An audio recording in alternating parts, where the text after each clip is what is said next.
কোরবানি, জান লাগাও, মাল লাগাও, তুমিই খাও, কিন্তু আমার নামে লাগাও। কোরবানি, কোরবানি। কিন্তু কয়জনে মন খুলা কোরবানি করবে? রাগ হয় না কিন্তু। এই জন্যই তো কোরবানির জানোয়ার মোটা তাজা বলতে বলছে, মোটা তাজা। কেননা কিয়ামতের দিন এটাকে 70 গুণ বাড়ায়া পাল্লায় ওজন করবে। কয় গুণ? 100 কেজির গরু কয় কেজি হবে কিয়ামতের দিন? কত কত কত?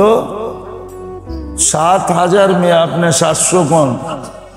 আগে তো সৈন্য দুটো এমনি আছে, আবার 7-এর সৈন্য উপরে যাবে। কত? 100 কেজিরটা কত কেজি? 60 টন ওজন হবে, 60 টন। আমি গোস্তের ওজন শুনাইতেছি না, ইন টোটাল গরুটার ওজন শুনাইতেছি। এটার ভিতরে বুতরে যা আছে, পেশাব পায়খানা সব সহ। যেমন দেখেন না ফার্মালারা মাপে, ওরা পুরা গরু পাল্লায় উঠায়া মাপে, ঠিক না? তারপরে কেজি ধরে 400 টাকা, ঠিক না? আরে বুঝছেন, অগো হিসাব আর সোনা লাগো হিসাব একরকম। খাইদো যেই দামে, সোনাও ওই দামে, ঠিক না? কি খাইদো যেই দামে, না না, সোনাও যেই দামে, খাইদো ওই দামে, ঠিক না? ঠিক না? কি সত্য তো? গরুওয়ালা গো এই হিসাব, গোস্ত যেই দামের, পায়খানাও ওই দামের। ওইটার ওজন বলতেছি আমি। 100 কেজি যদি টোটাল গরুটার ওজন হয়, তাহলে কিয়ামতের দিন পাল্লায় হবে 60 টন। কত? এটা এক রিওয়ায়াতে আছে, আরেক রিওয়ায়াতে আছে 700 গুণ। কত কত কত? তাহলে 100 কেজিটা কত কেজি? 70,000 কেজি।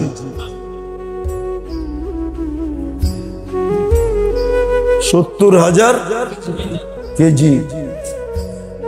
এই জন্য এই মাসের ভিতরে কদর দিছেন। কদর করো, মাসের কদর করো, রাত্রের করো, দিনের করো। খুব 10 দিন ইবাদতের ভিতরে জোর লাগাও। আবার কোরবানির দিন মন খুইলা কোরবানি করো। কোরবানির দিন মন খুইলা কোরবানি করো, মন খুইলা, কৃপণতার সাথে না। দিলে ব্যথা নিয়া না, যে মাইসে কি কইব, না দিলে মাইসে কি কইব, ঠিক না? এরকম না, মন খুইলা কোরবানি করো, মন খুইলা কোরবানি করো। আচ্ছা গরু না পারো, ছাগল করো, মন খুইলা করো। সেমন দেখা শুনা কিনো, নাদুস নুদুস দেখা কিনো। উচিত তো ছিল, কিন্তু কাকে বলবো? আল্লাহর রসুল তো সর্বশেষ বিদায় হজে সমস্ত উম্মতের পক্ষ থেকে কোরবানি করছিলেন। উম্মতের উচিত ছিল আল্লাহর রসুলের পক্ষ থেকে একটা একটা গরু কোরবানি করা, কিন্তু উম্মত তো এক নামও দিতে চায় না। একটা দিবে তো দূরের কথা, এক নামও তো দিতে চায় না। কয়জন আছে আল্লাহ রসুলের নামে কোরবানি করে মুস্তাকিল কিনা, যেটা আল্লাহ রসুলের নামে করলাম, উনি আমার জন্য করছে, আমি ওনার জন্য করলাম। আল্লাহ রসুল তো আমাদের জন্য কোরবানি করছেন। কোরবানির এখনো সময় আছে, ওলামাদেরকে জিজ্ঞেস করে নিয়েন আপনার উপরে কোরবানি ফরজ কিনা, কোরবানি কার উপরে ফরজ, ওলামাদের থেকে জিজ্ঞেস করে নিয়েন। কোরবানির মাসলা জিজ্ঞেস করে নিয়েন ওলামাদের কাছ থেকে। আলহামদুলিল্লাহ আপনাদের এখানে ওলামা আছে, মাদ্রাসা আছে। আর যাত্রাবাড়ি তো মাদ্রাসার ডিপু। কি মাদ্রাসার?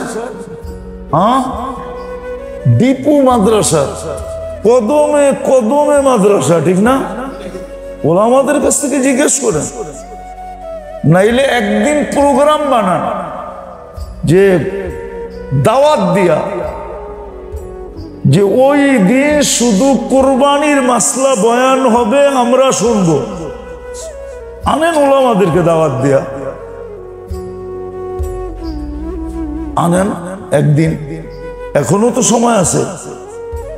একদিন করেন, একদিন নির্ধারণ করেন যে ওই দিন লাল মসজিদে শুধু কোরবানির মাসলা ওলামারা বয়ান করবে, আপনারা শুনবেন। একটা দিন নির্দিষ্ট করেন, কইরা ওই দিন কোরবানির মাসলা শোনেন শুধু। কেননা কোরবানি এটা হলো মালি প্রতিযোগিতা, মাল। কোরবানি কোরবানি কোরবানি করো। জিলহজের ভিতরে জানো লাগাও, মালও লাগাও, জানো লাগাও, মালও লাগাও, মালও লাগাও। আমরা করি না। আমরা আরব গড়ে যতই খারাপ বলি না কেন, আমরা আরব গড়ে যতই খারাপ বলি না কেন, ওদের কোরবানির নিয়ম ভিন্ন, আমাদের নিয়ম ভিন্ন। আমরা তো কোরবানি করি গোশত খাওয়ার জন্য। কি কি রাগ হয়ে গেলেন মনে হয়? সারা বছর ফ্রিজে রেখা কি কি খামু খামু, ঠিক না? কি রাগ হয়ে গেলেন? আমরা তো কোরবানি করি গোশত খাওয়ার জন্য, ঠিক না? আরবরা কোরবানি করে গোশত খাওয়ার জন্য না। আমার লোকে চলেন, আমি থেকে দেখায় দিব। এক এক জনে এক এক দেশে বুক করে, আফ্রিকার গরিব গরিব দেশগুলাতে কেউ 1000, কেউ 2000, কেউ 3000, ওদিকে সস্তা পাওয়া যায়। 2000, 3000, 5000, 7000, 10000, 200, 150, 10, 5, ওরা ওইদিকে বুক করে, গরিব গরিব দেশে বুক করে কোরবানি। এবং গরিব গরিব দেশে ওরা কোরবানি দিয়ে বলে, তোমরা গোশত বাট করে নিয়ে আনিবা। এটার নাম হলো কোরবানি। গরিব গরিব এলাকায় যান, ওইখানে আপনি বুক দেন। আপনি আপনি ভাবেন উশৃঙ্খলা হবে, আপনি মাদ্রাসা করে দায়িত্ব দেন। গ্রামগঞ্জে মাদ্রাসা পড়া, ওদেরকে বলেন যে হুজুর আমি 2টা গরু দিলাম, আপনারাও নিবেন, আপনাদের এলাকার গরিবদেরকে আপনাদের হাতে ভাগ করে দিয়ে দিবেন। আমি সঠিক বন্টনের জন্য আপনাদের হাতে দিলাম বলে দেন। ধনীরা যদি এইভাবে করত, এইভাবেই কোরবানির নিয়ম ছিল। কোরবানির নিয়ম এইভাবেই। এই জন্য বলতেছিলাম যে 2 ইবাদতের মৌসুম চলে আসছে। আজকে আমাদের ভিতরে চিন্তা নাই যে আল্লাহ আমাদের জন্য কতটুকু করতেছে। গড়ালি তো সারাদিনই বলে, তোমার জন্য কি না করলাম, তুমি আমার লেগা কি করলাম। ছেলে সন্তান তো সারাদিনই বলে, আমরা কি না করতেছি, তোমরা কি করলাম। ভাই ভাইকে তো সারাদিনই বলে, আমি কি না করলাম তোদের জন্য, তুই কি করলি আমার জন্য। আল্লাহ মাঝে মাঝে বলে, বান্দা 24 ঘন্টা তোর জন্য কি না করি, বল তুই আমার জন্য কি করতেছিস। এটা চিন্তা করা উচিত। তাইলেই ভিতরে কদর আসবে, আর কদর আসলে শুকরিয়া আসবে, আর শুকরিয়া আসলে আল্লাহ আমাদেরকে, কদর আসলে আল্লাহ কদর করবে। আল্লাহ কদর দেখাইছি আমি, 6টা দেখানো যায়, সবগুলো দেখানো যায়। আল্লাহ বলে তুই আর কি কদর করবি, আর চেয়ে বেশি আমরা তোকে করব। বিদায় সামনে একটা মাস আসতেছে, জিলহজ 10টা দিন, 29 তারিখ থেকে 1 তারিখ হবে। 1 তারিখ হবে জিলহজের। রাত্রেও কদর করি, দিনেও কদর করি। সামনে কোরবানি আসতেছে, কদর করি। কোরবানি গোশত খাওয়ার জন্য না, কোরবানি কোরবানি কোরবানি কোরবানির জন্য। কদর করেন কোরবানিকে, ওলামাদের থেকে শিক্ষা ওইভাবে করেন। দরকার হলে মসজিদওয়ালারা প্রোগ্রাম বানান, 30 তারিখে শুক্রবার এলান করেন যে 1 তারিখে আমাদের মসজিদে মাসলা বয়ান করা হবে। ওলামাদেরকে ডাইকা আনেন। আপনাদের এখানে ওলামাদের অভাব নাই, ডাকলে কাকে না কাকে পাবেন। সে কোরবানির মাসলা বয়ান করো, আপনারা শুনেন, ওইভাবে কোরবানি করেন। কেননা কোরবানির দিন, কোরবানির চেয়ে উত্তম কোনো আমল আল্লাহর কাছে নাই। ওই দিন সবচেয়ে উত্তম আমল হলো কোরবানি করা। ইহরাকুদ্দাম, রক্ত আল্লাহর জন্য বহায়া দেওয়া, রক্ত ঝরায়া দেওয়া। আসছিল ইব্রাহিম আলাইহিস সালাম থেকে, ইসমাইল আলাইহিস সালাম থেকে কোরবানি শুরু। আল্লাহ আমাদের উপরে এহসান করছেন যে আমরা পশুর রক্ত দিয়েই আমরা আল্লাহকে খুশি করতে পারবো। এটা ওই প্রবাদ বাক্য বললেও সত্য হবে, কে মাঠা লাগবে না, গোল দিয়েই স্বাদ মিটা যাবে। মাঠা কি দিয়া স্বাদ মিটবে? ইব্রাহিম আলাইহিস সালাম তো ইসমাইল আলাইহিস সালামকে জবাহ করার হুকুম পাইছিলেন, ঠিক না? আমাকে ছেলে জবাহ করতে হবে না, আমরা পশু জবাহ করি, ওইটা পাবো যেটা ইব্রাহিম আলাইহিস সালাম ইসমাইল আলাইহিস সালামের গলায় ছুরি চালায়া পাইছিল। তাইলে কি মাঠার স্বাদ বলে মিটলো না? না, মিটলো না। এই জন্য ওই দিন কোরবানি কিভাবে করতে হবে, কোরবানি কার উপরে ফরজ, এটা ওলামাদের কাছ থেকে শিখেন। মন খুলে কোরবানি করেন, নাইলে কোরবানি করবেন এক সময়। করবো আমরা, মুসলমান কোরবানি করতেছে, এখন ফিলিস্তিনে কোরবানি করতেছে, মুসলমান কোরবানি খুব করতেছে, কিন্তু আসল জায়গায় করতেছে না। কসম খোদার, আসল জায়গায় যদি করতো তাহলে আমার মনে হয় এই কথাটা 100-তে 100 সত্য ছিল যে আল্লাহ আমাদেরকে চোখে চোখে রাখতেন। আর যাকে চোখে চোখে রাখা হয়, চোখে চোখে চোখে চোখে, ওর মূল্যায়নই ওরকম হয়। ওর মূল্যায়নই, উম্মত যে আল্লাহর চোখে চোখে ছিল এটার প্রমাণ একজনের জন্য ফেরেশতা পাঠায় দিছেন। বুঝা গেল যে মূল্য কিরকম, চোখে চোখে কিরকম রাখতেছেন। আজকে আমাদের ভিতরে নাই। এই জন্য ওলামাদের কাছ থেকে দুটা তো আমি বইলা দিলাম, 10 রাত্র কাজে লাগান, 10 দিন কাজে লাগান।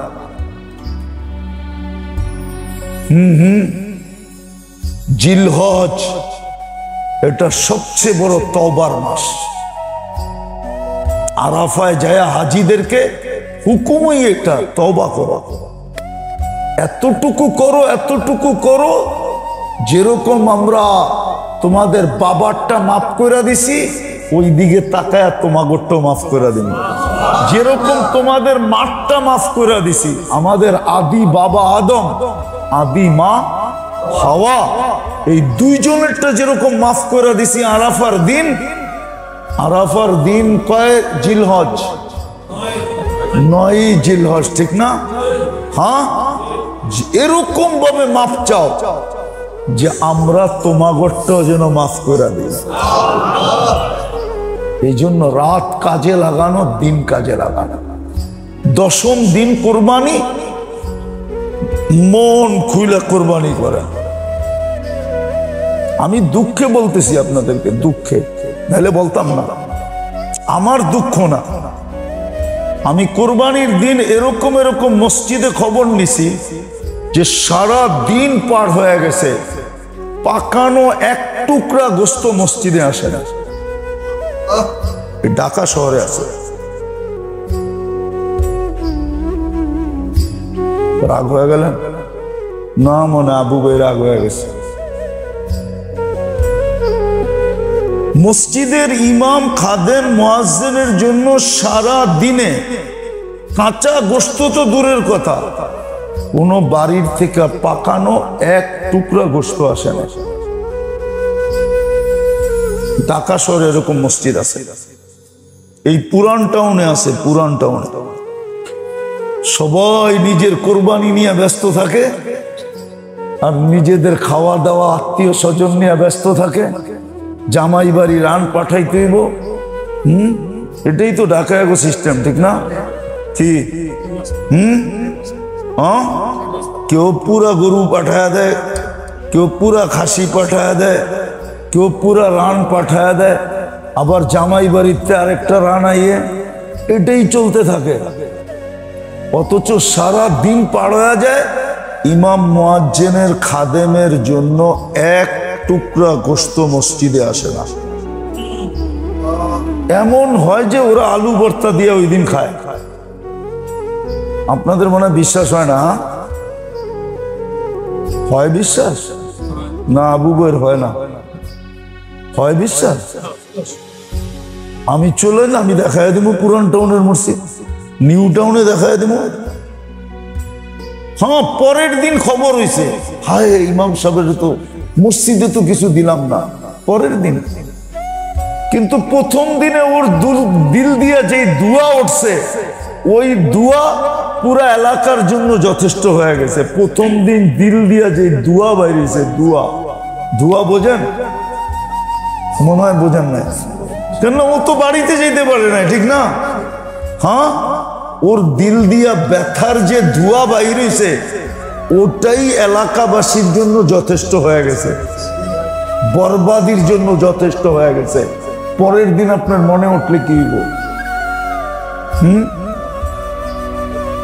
তো মেরে দোস্ত, ওলামাদের থেকে শিখেন। চলে যাবেন কবরে, সব রাইখা চলে যাবেন, মূল্যায়ন করেন, মূল্যায়ন, নাইলে আপনাকেও মূল্যায়ন করবে না, রাইখা সব চলে যাবেন। যাদের হাতে উঠায় দিয়া যাবেন, ওরাও মূল্যায়ন করবে না। দুনিয়ার সিস্টেমই এরকম, একজন আরেকজনের হাতে উঠায় দিয়ে চলে যাবে। আর যদি মূল্যায়ন করেন, তাহলে মূল্যায়িত হবে। মূল্যায়ন যে করছে, সে যায় দেখেন বুক করতেছে। আঙ্গুল দিয়া দেখামু, রাগ হয়ে যাবেন না? হয়েও যেতে পারেন। বলমু এই মসজিদের জায়গা যে দিয়া কবরে চলে গেছে, ওর কবরে যে খবর নিয়ে দেখেন ও কেমন পাইতেছে। কেউ তো দিয়া গেছে, এটা ঠিক না? না দিয়া যায় না? কেউ দিয়া যায় না? দিয়া গেছে? নাও দিতে পারতেন, ঠিক না? একটা বিল্ডিং বানাইলে মোটামুটি 4টা ইউনিট তো হইতো এখানে, ঠিক না? ভাড়া তো উঠতো, ঠিক না? কিন্তু মূল্যায়ন করে গেছে, এখন দেয়া দেখেন কবরে কেমন পাওয়া পাইতেছে। খোদা, আল্লাহর জিকির ছাড়া একটা ফালতু কথাও কখনো কারো মুখ দিয়ে বাহির হইতো না। 24 ঘন্টা আমাদের মাথা আল্লাহর সামনে ঝুঁকা থাকতো। কোনদিন কোনো মানুষ অহংকারী হতো না, সবসময় মাথা নত থাকতো, নিজেকে 24 ঘন্টা ছোট ভাবতো, ছোট। যদি এই কথা ভাবতো যে আল্লাহ আমার উপরে ডেলি কতটুকু ব্যয় করেন, আল্লাহর ব্যয়ের মাধ্যমে আর সেবার মাধ্যমেই কিন্তু আমরা বেঁচে আছি। এটা আপনি একটা কথা চিন্তা করেন, চিন্তা করলে বোঝা যাবে, নাহলে বোঝা যাবে না। পরিবেশ কখনো আমাদের পক্ষে না, পরিবেশ কখনো আমাদের। একটা উদাহরণ দেই, আপনি বলেন তো কত বৎসর ধরে আপনি শুনে আসতেছেন যে ঢাকা বসবাসের যোগ্য না।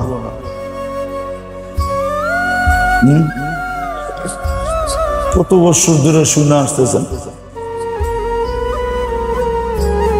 ঢাকার পরিবেশ তো আমাদেরকে বসবাসের যোগ্য না। এই কথা 2, 4, 20, 30 বছর আগের থেকে শুনে আসতেছি। ড্রেন ব্যবস্থা, পানির নিষ্কাশন ব্যবস্থা, কি মশার উপদ্রব, ঠিক না, দুর্গন্ধ, ময়লা ছয়লা, 20-30 বছর ধরে শুনে আসতেছি ঢাকা বসবাসের যোগ্য। আপনাকে ঢাকার ভিতরে 2.5-3 কোটি মানুষকে কে সুস্থতার সাথে বাঁচায় রাখতেছে? এটা কি কখনো ভাবছেন? তাহলে বোঝা গেল ঢাকার পরিবেশ আমাদের পক্ষে না। পরিবেশ কিন্তু আমাদের পক্ষে কে? যার কারণেই তো আমরা বেঁচে আছি, ঠিক না? নাহলে পুরো ঢাকাটাই একটা হাসপাতাল হওয়ার কথা ছিল। পুরা ঢাকাটা একটা, সবাই যার যার জায়গায় অসুস্থ হয়ে পড়া থাকতো, আর নাইলে ছাইরা চলে যেত। কিন্তু ছাড়তে তো আসে না কেউ, আরো আইসা ঢুকতেছে, ঠিক না? পরিবেশ আমাদের পক্ষে না। এই জন্যই আমি বলতেছিলাম যে আসলেই যদি আমরা ভাবতাম যে আল্লাহ আমাদের পিছনে ডেলি কত ব্যয় করতেছেন, এটা যদি হিসাব করতাম তাহলে সবার মুখ দিয়া 24 ঘন্টা শুধু আল্লাহ আল্লাহ বাহির হইত। সবাই 24 ঘন্টা আল্লাহকে ডাকতে থাকতো।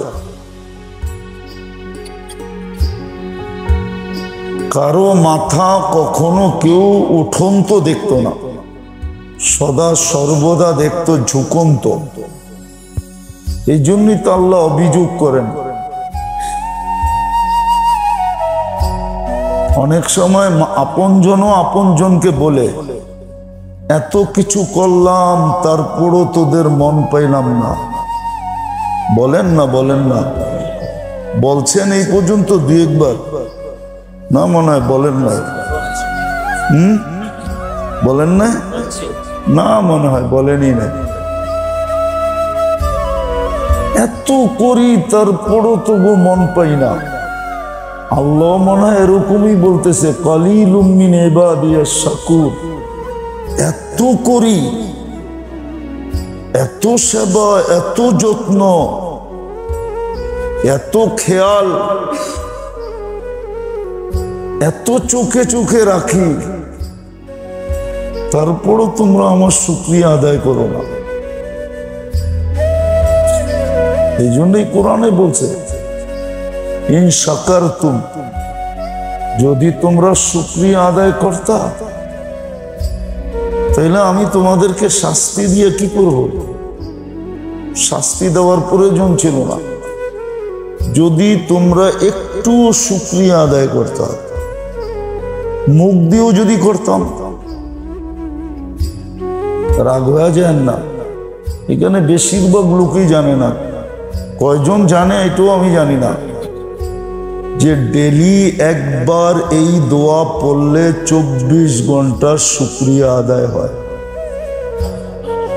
ওই দোয়াটাও তো শিখি না। সকালে পড়লে সন্ধ্যা পর্যন্ত নেয়ামতের শুকরিয়া আদায় হয়, একবার পড়তে হয়। একবার মনে হয় বলছিলাম এখানে,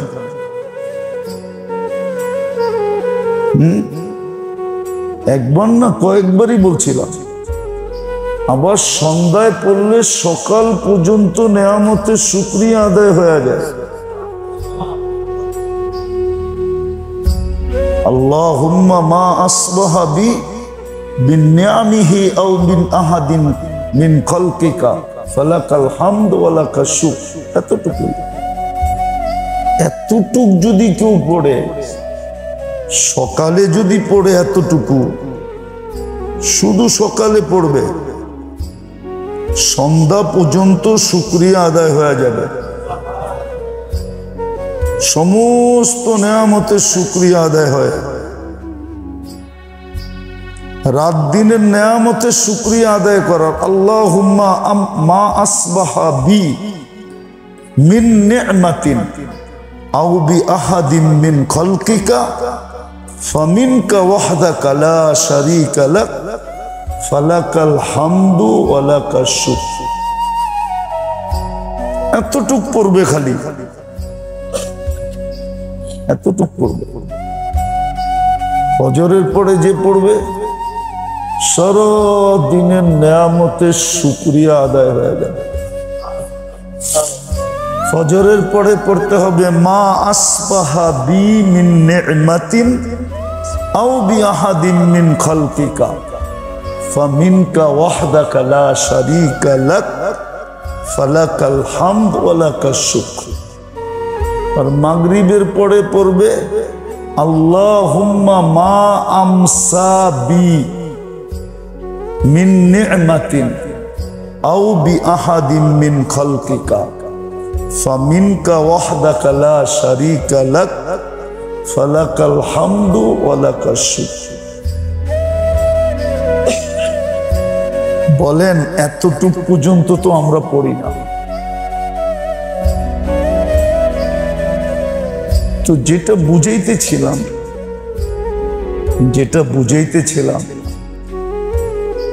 যে উচিত তো ছিল এই কথা ভাইবা, এই কথা বাবার মাঝে উচিত ছিল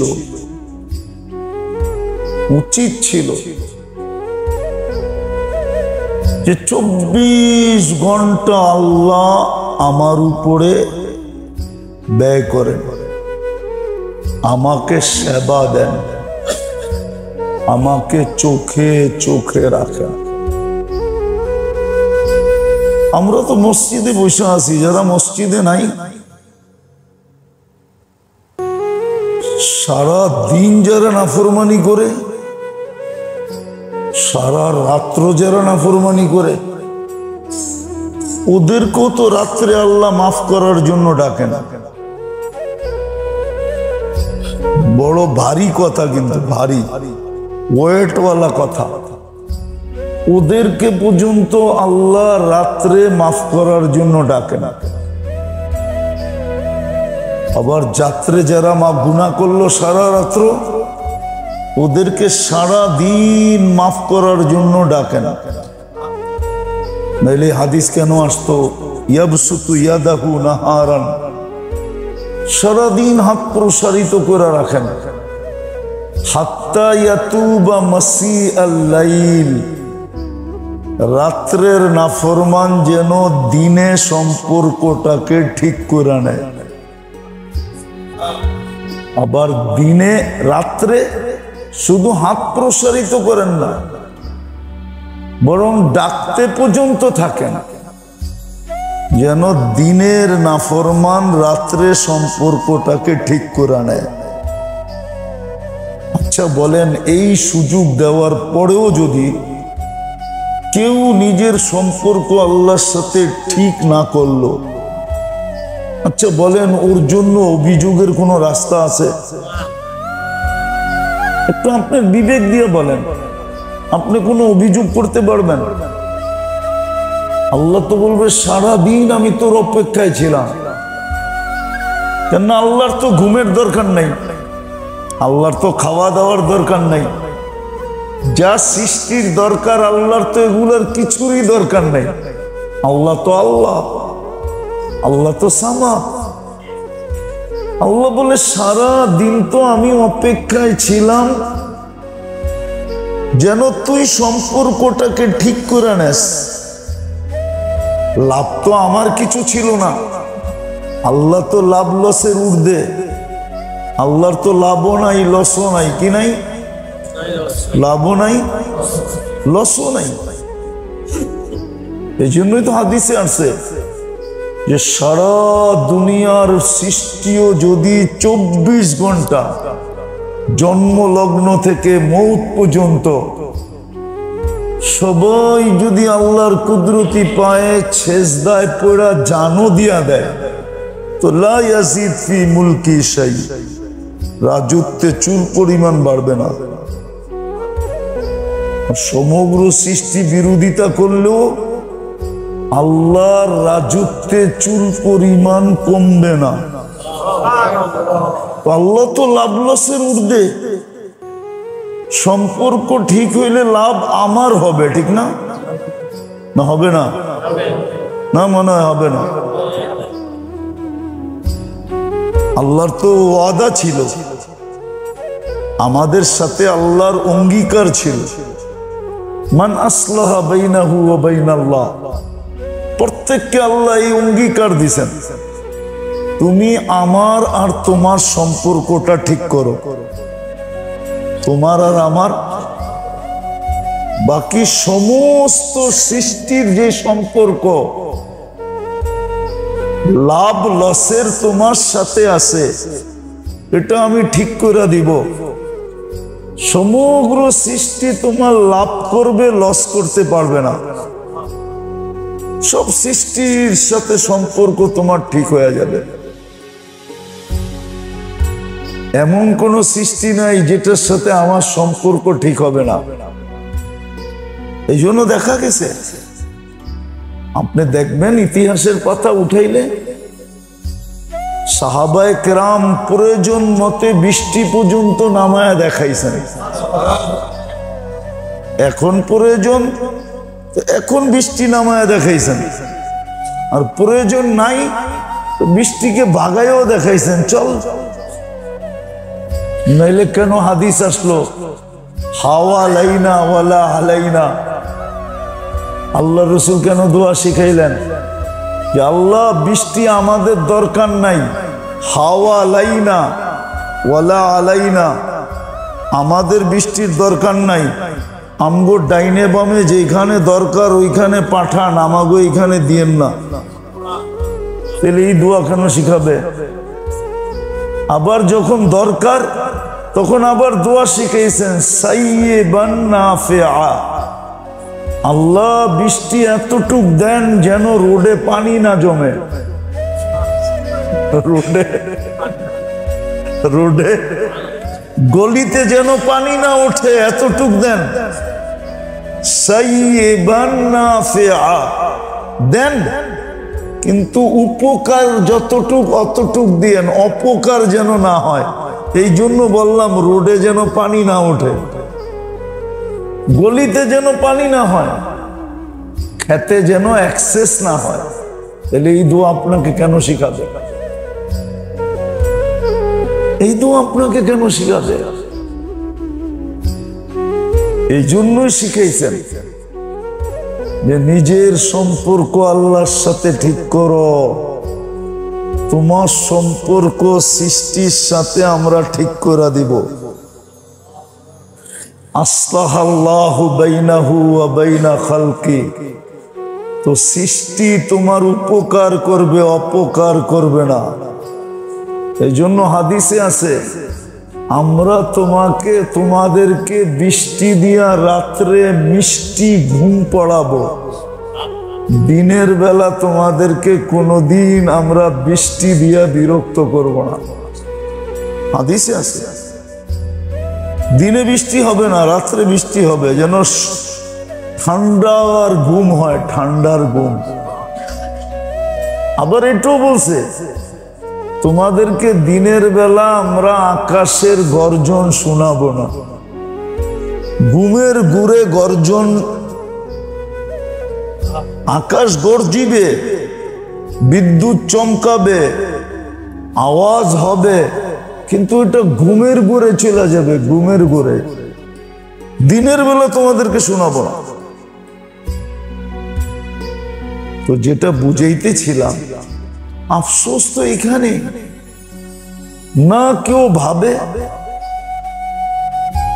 যদি ভাবতো যে আল্লাহ আমার জন্য কতটুকু করতেছেন, কথা এখান থেকে বাহির হয়ে গেছে। কথা এইখান থেকে যে তোমার জন্য কি না করলাম, তোমার জন্য কি, তারপরও তো তুমি একটু শুকরিয়া আদায় করলা না, একটুও মুখ দিয়া থ্যাংক ইউ বললা না। আল্লাহ তো এটাই বলে, এই জন্যই তো সূরা আর রহমানে একটু পরে পরেই আল্লাহ বলছেন যে আমি তোমার জন্য কি না করলাম।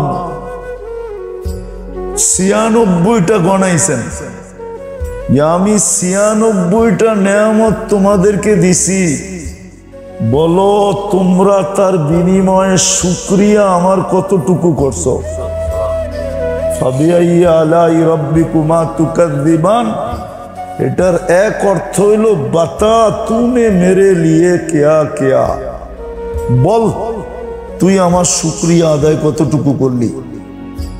আমি তো তোর জন্য এটা করলাম, এটা করলাম, এটা করলাম, এটা করলাম, এটা করলাম। তোরা নিজেরাই বলতেছিস এই শহরটা বসবাসের যোগ্য না, কোনো দিক দিয়ে যোগ্য না, তারপরও আমি তোদেরকে সুস্থ সবল রাখতেছি। সুস্থ সবল, অক্সিজেন আজ পর্যন্ত দূষিত হইতে দেই নাই, হাজারো জিনিসকে আমি দূষিত হইতে দেই নাই, এখনো দেই নাই। অথচ তোদের যুক্তি তর্ক বিজ্ঞান শিজ্ঞান বলে যে ঢাকা শহরটা বসবাসের অযোগ্য অনেক আগে, পরিত্যক্ত শহর হিসাবে ঘোষণা দিলে খুব ভালো যে এটা পরিত্যক্ত শহর, এটা ছেড়া দাও। আবার কোনো একদিন সবকিছু মাটিতে গুছায়া মিটায়া মুটায়া আবার যদি নতুন করে তাইলে বসবাসের যোগ্য হবে, ঠিক না? নিউ টাউন তো বাদ দেন, পুরান টাউন কি সূর্য ওঠে আজ পর্যন্ত পুরান টাউনে দিনের বেলা কোনো বাড়িতে ঢুকা দেখতে পারে না যে এই বাড়িটা ভিতরে কিরকম বানাইছে, মনে হয় বোঝেন না? না, রাগ হয়ে গেলেন। হ্যাঁ, সূর্য উঠে কিন্তু পুরান টাউনের কোন বাড়ির ভিতরে সূর্য দিনের বেলা ঢুকা দেখতে পারে না যে বাড়িওয়ালায় বাড়িটা বানাইলো কিরকম। কেন সূর্য দিনের বেলাও তো লাইট জ্বলে, ঠিক না? কেউ তো জায়গা ছাড়ে নাই। সূর্য ঢুকবে কোন দিক দিয়া? তো বাবা উচিত, চিন্তা করা উচিত। আর যখন না ভাববো তখন আমাদের ভিতরে কদর আসবে না, কদর। আর কদর আসলেই মানুষের ভিতরে শুকরিয়া আসে। কদর আসলে কি আসে? কদর আসলে শুকরিয়া আসে। কর্মচারীর ভিতরে যখন কদর আসবে যে আলহামদুলিল্লাহ মালিক একটা দোকান খুলতে পারছে, যার কারণে আমার একটা চাকরির ব্যবস্থা হয়েছে, যেটা দিয়া আমার সংসার যেরমই চলুক চলতেছে, ঠিক না? হ্যাঁ, কর্মচারী যতক্ষণ পর্যন্ত এই শুকরিয়া আদায় না করবে, কর্মচারীর উচিত শুকরিয়া আদায় করা। ও যতক্ষণ পর্যন্ত না ভাববে ততক্ষণ পর্যন্ত শুকরিয়া আদায় করতে পারবে না। আর শুকরিয়া যদি আদায় না করলো তো ওই চাকরির মূল্যায়নও করতে পারবে না, কদর করতে পারবে না। কদর বোঝেন? মূল্যায়ন। ও চাকরির মূল্যায়ন করতে পারবে না, ও চাকরির মূল্যায়ন করতে পারবে না। সবার ভিতরে তো এই যোগ্যতা নাই যে ওরে সবাই টানবে। কিছু যোগ্যতা এরকম আছে যে ওকে সবাই টানে। কি কি সবাই? মনে হয় বোঝেন নাই। বুঝছেন না? বোঝেন না। যোগ্যতা সম্পূর্ণ। আমি একটা দেখাই। ইদানিং ঢাকা শহরে বাংলাদেশে বাহির হয়েছে লাইফ বেকারি। এটার যে শেফ থাকে, যে পাক করে আইটেম বানায়, ও যদি খুব ভালো হয়, পারদর্শী হয়, আর ওর জিনিস যদি ফেমাস হয় তো ওরে সবাই টানে, ঠিক না? কি সব বেকারিওয়ালা কোম্পানিওয়ালাই ওরে টানবে, ঠিক না? আচ্ছা বলেন এরম কয়জন আছে? হাতের করা গণা কয়েকজন, ঠিক না? হ্যাঁ, আপনারে আমারে যে সব জায়গায় টানবে এমন তো না। কি টানবে? তাইলে এরকম হাতের করে গণা কয়েকজন হয় যে যোগ্যতার বলে যাকে সবাই টানে, কিন্তু বেশিরভাগই এরকম 90%, 99% এরকমই হয়, নিজেকেই চাকরি খুঁজা নিতে হয়, ঠিক না? যতক্ষণ পর্যন্ত সে কদর না করবে তো সে শুকরিয়া আদায় করতে পারবে না। শুকরিয়া আদায় করতে, যেমন আমরা কদর করতে পারতেছি না, আমরা ভাবতেই পারতেছি না যে আল্লাহ আমার উপরে কতটুক খরচ করতেছেন, কতটুক ব্যয় করতেছেন, এটা আমরা ভাবি না। বিধায় আমাদের ভিতরে কদর নেই, মূল্যায়ন নাই, মূল্যায়ন নাই। না সময়ের মূল্যায়ন আছে, না দেহের মূল্যায়ন আছে। যদিও হাদিস আমাদেরকে বলছিলেন ইগতানিম, মূল্যায়ন করো, এটা হুকুম ছিল। ইগতানিম এটা আল্লাহর রসুলের হুকুম, হুকুম ছিল। তুমি তোমার শরীরের মূল্যায়ন করো, যেটাকে আরেক শব্দ দিয়া বলছেন সেহরাতুকা ক্বাবলা হারামিকা, সুস্থতার মূল্যায়ন করো অসুস্থ হওয়ার আগে। আচ্ছা, মূল্যায়ন করার পরেও যদি অসুস্থ হইলাম, তখন আল্লাহ আবার বলছে তাইলে এখন আমরা মূল্যায়ন করব, তোমার পালা শেষ, এখন আমাদের পালা, আমরা মূল্যায়ন করব। আল্লাহ কি মূল্যায়ন করবেন? আল্লাহ বলে আনিনুল মারিজি তাসবিহুন, তুমি আহ আহ করবা রোগে, আমরা সুবহানাল্লাহর সওয়াব লিখতে থাকব। তুমি সারা দিনে যতবার আহ বলবা অতবার সুবহানাল্লাহর সওয়াব লেখা হবে। আচ্ছা, আয়ের থেকে যদি একটু চিৎকারে চলে গেলা, আহ কইরা তোমার পোষে না, এখন তুমি চিৎকার দিতে শুরু করছো, আল্লাহ বলে সিয়াহাতুহু তাহলিলুন, তোমার চিৎকারের বদলায় আমরা লা ইলাহা ইল্লাল্লাহর সওয়াব লিখতে থাকব। তৃতীয়, তুমি যদি খাটের উপরে স্থিরভাবে শুয়া থাকতে না পারো, এপাশ ওপাশ শুধু করতে থাকো, তাইলে আমরা যুদ্ধের ময়দানে লড়লে যে সওয়াব পাওয়া যাবে, ওই সওয়াব তোমার বিছনার তাকাল্লুবুহু, এপাশ ওপাশ করার কারণে আমরা এই সওয়াব লিখতে থাকব। তারপর সুস্থ অবস্থায় যত আমল তুমি করতে, অসুস্থতার কারণে যেটা করতে পারতেছো না, ওই সমস্ত আমলের সওয়াব আমরা লিখতে থাকব। যদি তোমাকে সুস্থতা দিলাম, তাইলে বিলকুল এমন ভাবে সুস্থ হবে যে তোমার মা যেন তোমাকে এইমাত্র জন্ম দিল। আর যদি এই রোগেই তোমার মৌত হয়ে গেল, তাইলে বেনিফিট তোমাকে আমরা এতটুকু দিব যে আমরা নিষ্পাপ করে তোমাকে তুলে নিব। হইতে পারে, হইতে পারে, হইতে পারে রোগের ধরন যদি এরকমও হয়, কিছু রোগের ধরন আছে, ধরন, ওই রোগগুলার ভিতরে যে কোনো একটা রোগ যদি হয়, যেমন দুরারোগ্য রোগ যদি হয়, যেমন ক্যান্সার, দুরারোগ্য রোগে যদি তোমার মৌত হয়, তো শুধু তোমাকে নিষ্পাপ উঠাবো না, তোমার গলায় শাহাদতের মালা পর্যন্ত পরায়া দিব। শাহাদতের মালা পরায়া দিব। এইবার আপনি ভাবেন, আল্লাহ বলে সুস্থ অবস্থায় তুমি কদর করো, অসুস্থ হয়ে গেলে আমরা তোমার কদর করব। কিন্তু সুস্থ অবস্থায় তুমি কিসের কদর করো? সুস্থতার কদর করো, আল্লাহর না। আল্লাহ তো কদরের তে ঊর্ধ্বে।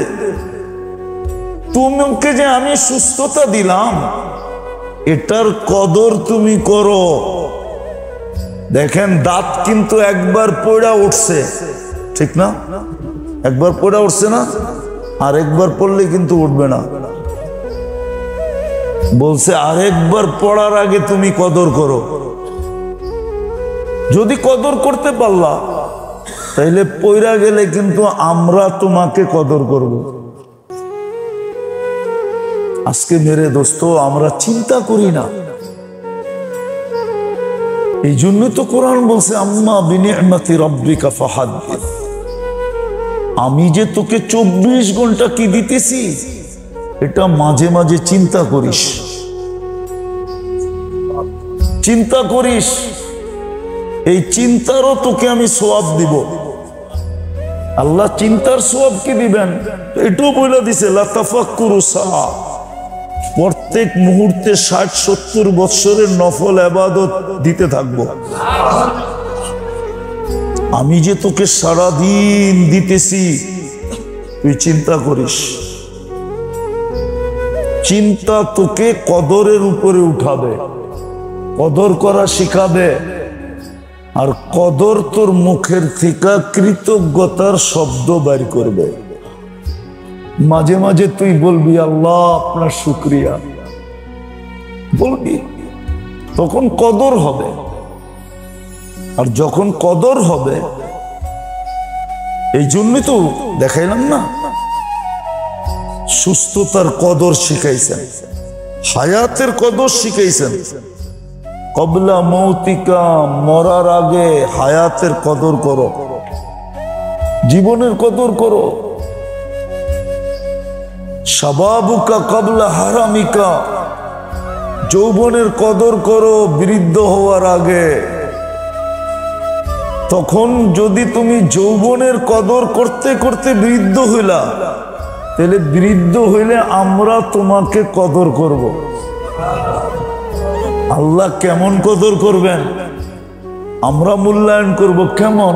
বলে তুই হাত উঠাইতে দেরি। একটা হাদিস প্রথমে দেই, কেননা বুড়া হইলেই তো দাড়ি পাকে, ঠিক না? হ্যাঁ, আল্লাহ বলে তুই চলতে থাকবি, আমি তোরে দেখা লজ্জা পাইতে থাকবি। আমি তোরে দেখা, আর আল্লাহ যাকে দেখা লজ্জা পায় তাকে শাস্তি দেন না, তাকে শাস্তি দেন না, শুধু দেখা। আর আল্লাহ বলে যখন তুই হাত উঠাবি, তখন ডবল লজ্জা। আমার খালি হাতে ফেরত দিতে লজ্জা লাগবে, আমি তোকে 2 হাত বইরা দিব। শুধু তোকে দিব না, তুই যার জন্য চাবি তাকেও দিব। এইবার বলেন কেমন কদর? আল্লাহ বলে যৌবনের কদর কর। তো বুড়া হইলে দেখ আমি তোর কিভাবে কদর করি। হায়াতের কদর কর, দেখ মরার সময় আমরা তোকে কিভাবে কদর করি। কদর বোঝেন তো কি? মূল্যায়ন। দেখ আমরা কেমন কদর করি, আল্লাহ কেমন কদর করবেন। তো বলে এর চেয়ে আর বড় কদর কি হইতে পারে? আমি ফেরেশতাকে পাঠায় দিব তোকে প্রটোকল দিয়া নিয়ে আসার জন্য। কোরআন বলে তাতানাজ্জালু আলাইহিমুল মালাইকা, আমি ফেরেশতা পাঠাবো তোকে প্রটোকল দিয়া নিয়ে আসার জন্য। আবার প্রটোকল দিবে না, ফেরেশতা সারা রাস্তায় বলতে থাকবে আল্লাহ তাখাফু ওয়ালা তাহজানু, আপনার কোনো ভয় নাই। আমরা সাথে থাকতে আপনার ভয় কিসের? আপনার কোনো চিন্তা নাই, আমরা সাথে থাকতে আপনার চিন্তা কিসের? অভয় দিতে দিতে নিয়ে আসবো।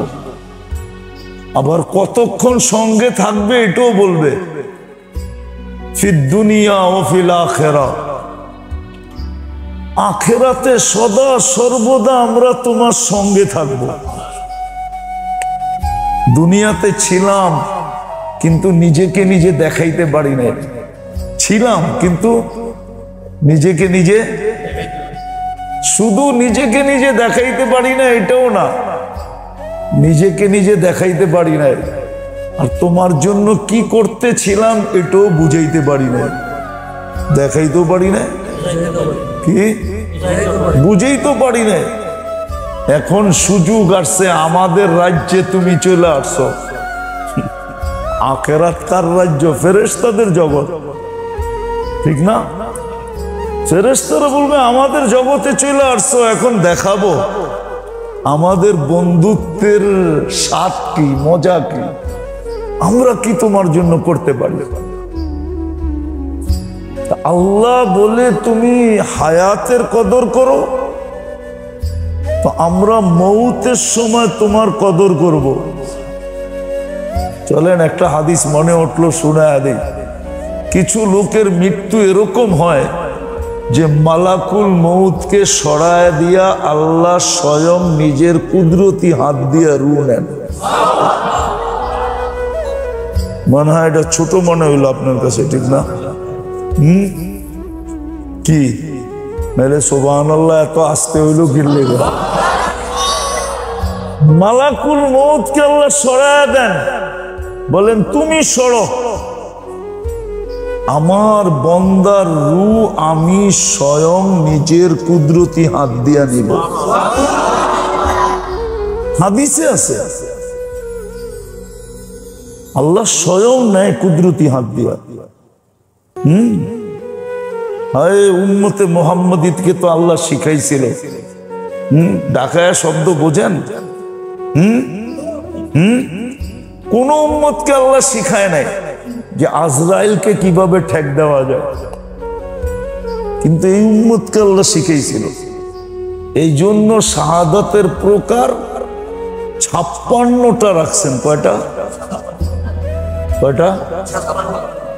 50-এর পরে আরো 6। কয়টা? 56টা শাহাদাতের প্রকার রাখছেন এই উম্মতের জন্য। আল্লাহ যেন বুঝাইতে চাইছে উম্মতে মুহাম্মাদি 1.25 লক্ষ উম্মতের ভিতরে কেউ আজরাইলকে ঠেক দিতে পারে নাই। আমি তোমাদেরকে শিখাইয়া দিতেছি, শাহাদাতের প্রকার 56টা রাখলাম, তোমরা যেন আজরাইলকে ঠেক দিয়া দিতে পারো। কেননা যে শহীদ হয়ে মরে সে মরে না, সে কি করে না, সে কি করে না। তাহলে আজরাইল আসলো না, আসলো না, ঠেক হইলো না, হইলো না। হ্যাঁ, আপনি বলবেন কবর তো দিলাম, না না, আপনি পোশাকটা কবর দিছেন, তাকে দেন নাই। কি কি? চোর বাড়িতে ঢুকছে, আপনি লঙ্গিতে ধরছেন, ওই খুইলা বাইকে গেছে।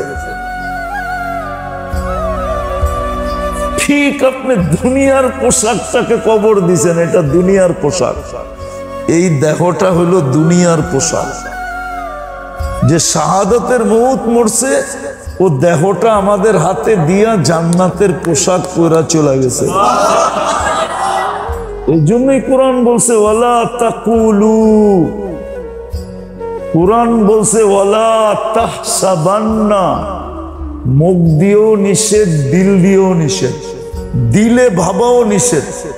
তাহসাবান্না এটা ওলামারা জানে, আফালে কুলুব, দিল দিয়া ধারণ চিন্তা করা যে মরছে, এটা নিষেধ। বলেন শাহাদাতের মৌত মরল কি করে জানবো? আপনি 56টা শিখেন,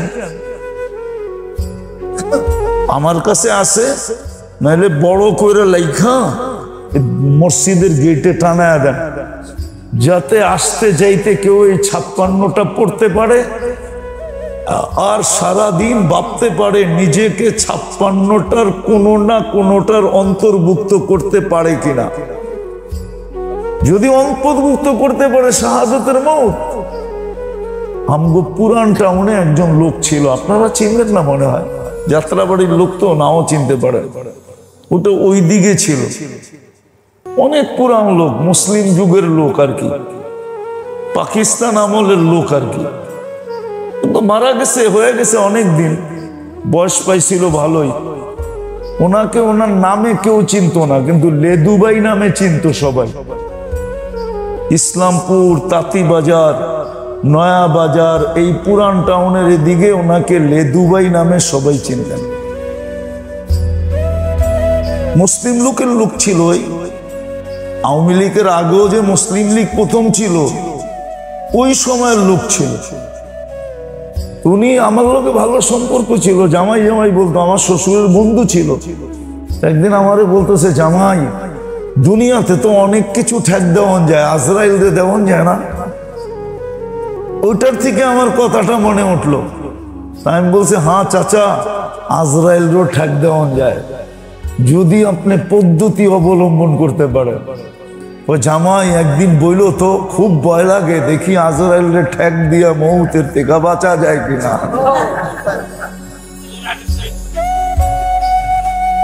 এই উম্মতের জন্য আল্লাহ ব্যবস্থা রাখছেন। আমি তো দুটেই দেখাই না, এই উম্মতের জন্য ব্যবস্থা আছে যে আল্লাহ ডাইরেক্ট কুদরতি হাত দিয়া রু নিবে। এরকম থুড়ির নিচে কুদরতি হাত ধরবে, আর আল্লাহর কুদরতি হাতে বন্দার জান চলে যাবে। এবার বোঝেন কেমন মর্যাদা, কেমন কদর। আসলে আমরা ভাবি না দেখা, আমাদের ভিতরে শুকুর আসে না। কি আসে না? আমরা ভাবি না যে আমি ডেলি আল্লাহর কতটুকু ভোগ করি। যদিও হুকুম ছিল তুমি ডেলি ভাবো, আম্মা বিনিআমাতি রাব্বিকা ফাহাদ্দিস, ভাবো তুমি আমার কত নেয়ামত ডেলি ভোগ করো। যদি ভাবি তাহলে দেখা যাবে আমার ভিতরে শুকরিয়া আসবে। কি শুকরিয়া আসবে? আর শুকরিয়া আসলে আমি কদর করব, কদর হবে। তখন দেখা যাবে আমার হায়াতের কদরও হবে, যুবক যৌবনের কদর করবে, নারী নারীত্বের কদর করবে। আজকে নারী নারীত্বের কদর করে না। নারী যদি নারীত্বের কদর করতো, হায় হায় হায় হায়, নারী যদি নারীত্বের কদর করতো, তাহলে প্রত্যেক ঘরে নারীর চেয়ে আল্লাহওয়ালা কেউ হইতো না। দোয়া কোনো বুজুর্গরে দিয়ে দোয়া করানোর দরকার ছিল না, নারী দোয়া করত, আর আপনি দেখতেন ছাদ ফাইটা দোয়া নামতেছে। যদি এটা সত্য না হইতো, তাহলে নারী সূরায়ে মুজাদালা নামাইলো কি করে? নারী তো সূরায়ে মুজাদালা নামাইছে। হুজুরের জীবন সূরায়ে মুজাদালা আছে কোরআনে, 29 পাড়ায় মনে হয়, 28 পাড়ায় সূরায়ে মুজাদালা। খওলা বিনতে সালাবা একটা পুরা সূরা নামায় নিয়ে আসছেন, আবার নিজের পক্ষে নিয়ে আসছেন। পক্ষে আল্লাহর রসুল চুপচাপ ছিলেন, কাহিনী লম্বা। খওলা আল্লাহর রসুলের কাছে এসে অভিযোগ করছে, ইয়া রাসূলুল্লাহ, আমার স্বামী এরকম একটা কথা বলে ফেলছে, আমাকে জাহেলিয়াতের যুগ যদি দেখি তাহলে আমরা দুইজন বিচ্ছেদ হয়ে যাই। কিন্তু ইসলাম তো আসছে, আমাদের জন্য জাহেলিয়াতের নীতি রীতিনীতি চলবে না ইসলাম নতুন কিছু আমাকে দিবে? আল্লাহর রসুল বলছে, খওলা এখনো ওহী আসে নাই, আগেরটাই ঠিক, তুমি বিচ্ছেদ হয়ে গেছো, হারিমতি আলাইহি। তো খওলা বলতেছে, ইয়া রাসূলুল্লাহ, আপনি একটু আল্লাহকে বলেন না, আমার ছোট ছোট 8টা বাচ্চা, আমি এগুলো নিয়ে কোথায় যাব? নতুন নতুন ইসলাম, মুসলমান হয়েছি, মুসলমান স্বামীর আঙ্গুল ধরে চলে আসছি, ভাই বেরাদর আত্মীয় স্বজনের থেকে বিচ্ছেদ হয়ে গেছে, আমি যাব তো এগুলো লইয়া যাব কোথায়? 8টা বাচ্চা নিয়ে কে আমাকে নিবে? আর আমার ভিতরে তো 8টা বাচ্চা হওয়ার পরে নাইও কিছু। কি 8টা বাচ্চা হইলে কি থাকে? আল্লাহ রসুল চুপ, আগের কথাই তো। খওলা 1-2 বার বলার পরে রাগ হয়ে গেছে, উঠা চলে যেতেছে। আল্লাহ রসুল জিজ্ঞাসা করছে, খওলা কই যাও? এতক্ষণ আপনাকে বলছি, এখন আর আপনাকে বলবো না, ডাইরেক্ট আল্লাহকে বলবে। খওলা ওইখানে হাত উঠায় বলতেছে, ইলাহি মালিক, আপনা সাবাবি, আমার যৌবন শেষ। 8 বাচ্চা হওয়ার পরে যৌবন তাকে কই? আকালা মালি, সম্পদ বলতে কিচ্ছু নাই। তাফাররাকা আহলি, ইসলাম গ্রহণ করার কারণে আত্মীয় স্বজন, ভাই বোন, গোত্রের